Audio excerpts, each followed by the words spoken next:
नमस्कार. आज आपण एका खास प्रवासाला निघालो आहोत. श्री प्रकाश चव्हाण यांच्या संकल्पनेतून प्रेरित होऊन. या प्रवासात आपण भारताच्या शेजारी देशांकडे पाहणार आहोत, पण एका अगदी वेगळ्या दृष्टिकोनातून. तो दृष्टिकोन आहे भूगोलाचा. म्हणजे नकाशांच्या पलीकडे जाऊन पर्वत, नद्या आणि नैसर्गिक साधनसंपत्ती या प्रदेशाचं भविष्य कसं घडवत आहेत हे समजून घेण्याचा प्रयत्न करूया. चला तर मग सुरुवात करूया. आपण हेच पाहणार आहोत की कशा प्रकारे निसर्ग म्हणजे डोंगर, नद्या आणि जमिनीखाली दडलेली संपत्ती या प्रदेशातील देशांमधलं राजकारण, त्यांचे संघर्ष आणि त्यांच्यातलं सहकार्य या सगळ्याला कसा आकार देतो. आपल्या प्रवासाची सुरुवात करूया थेट उपखंडाच्या छतावरून, म्हणजेच हिमालयातून.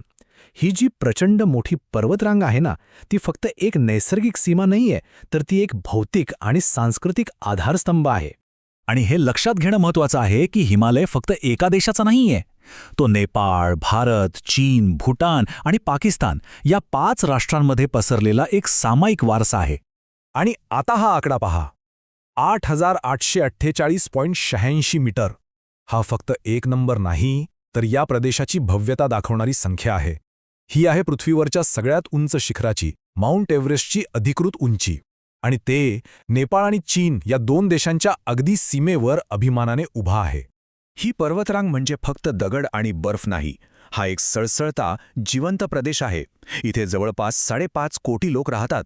जगातील 3 मोठ्या नद्या इथूनच उगम पावतात. आणि हो, याच पर्वतांनी दक्षिण आशिया आणि तिबेटच्या संस्कृतींना खोलवर आकार दिला आहे. तर याच उंच पर्वतांमधून उगम पावतात त्या नद्या, ज्या या संपूर्ण प्रदेशाची जीवनवाहिनी आहेत. आणि सगळ्यात महत्त्वाचं म्हणजे या नद्या कोणत्याही राजकीय सीमांना मानत नाहीत, त्या फक्त वाहत राहतात. या प्रदेशातलं भूराजकारण समजून घेण्यासाठी सीमा पार नदी ही संकल्पना समजून घेणं खूप महत्त्वाचं आहे. म्हणजे अशी नदी जी देशांच्या सीमा ओलांडून वाहते.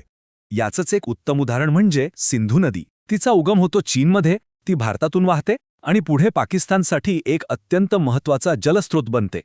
या नद्यांवर लोकांचं अवलंबित्व किती आहे याचा अंदाज या आकड्यावरून येतो. तब्बल 60 कोटी.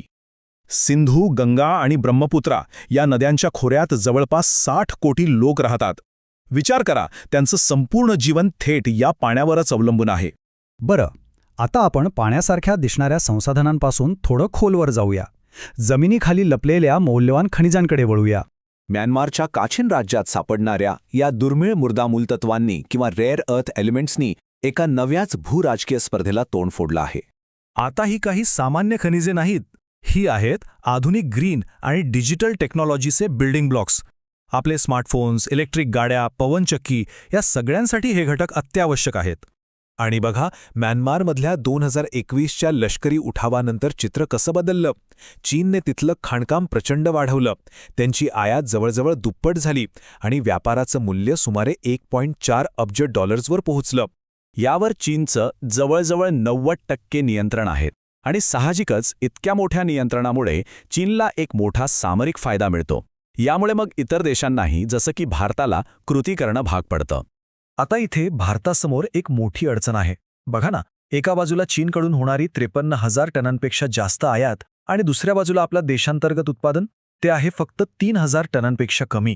ही तफावत खूप मोठी आहे आणि तीच दाखवून देते की आपल्याला नवीन स्रोत शोधणं किती गरजेचं आहे. आणि ह्याचाच परिणाम म्हणून काचिनचे ते दुर्गम पर्वत आज जगातील 3 मोठ्या शक्तींसाठी म्हणजे अमेरिका, चीन आणि भारतासाठी एक शांत युद्धभूमी बनले आहेत. तर या सामायिक भूगोलावर आणि संसाधनांवरून होणाऱ्या स्पर्धेतून 2 अगदी वेगवेगळे परिणाम दिसतात.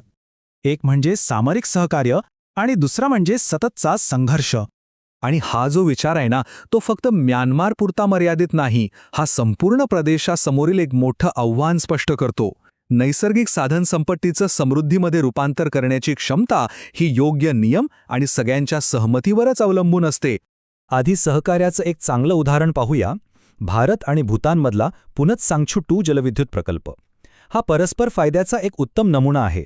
भारताने अनुदान आणि कर्ज दिले, ज्यामुळे स्वच्छ ऊर्जा तयार होईल आणि काही वर्षांनी ह्या प्रकल्पाची मालकी भूतानकडे जाईल. पण जिथे सहकार्य आहे तिथे संघर्षही आहे. हाच सामायिक भूगोल अनेकदा संघर्ष निर्माण करतो. हे जे दीर्घकाळ चाललेले सीमावाद आहेत ते या प्रदेशात तणावाचं एक सततचं कारण बनून राहिले आहेत. तर मग ह्या संपूर्ण भौगोलिक प्रवासातून आपण काय शिकलो किंवा काय निष्कर्ष काढता येईल? एक गोष्ट नक्की की भारताला त्याच्या शेजारी देशांशी जोडणारे हे पर्वत, नद्या आणि खनिज या फक्त नकाशावरच्या रेषा नाहीत. याच त्या मूलभूत शक्ती आहेत ज्या दक्षिण आशियाचं भविष्य घडवत आहेत. याच गोष्टी कधी देशांना जोडणारी जीवनरेषा बनतात तर कधी संघर्षाची युद्धभूमीही निर्माण करतात. आणि शेवटी हाच प्रश्न उरतो ज्याचं उत्तर इतकं सोपं नाही. ही सामायिक नैसर्गिक साधनसंपत्ती खरंच या देशांना एकत्र आणेल की त्यांच्यातल्या विभाजनाचं कारण ठरेल? हा एक असा विचार आहे जो आपल्याला हे दाखवून देतो की भूगोल किती शक्तिशाली आहे आणि मानवी घडामोडींवर त्याचा किती अनपेक्षितपणे प्रभाव पडू शकतो.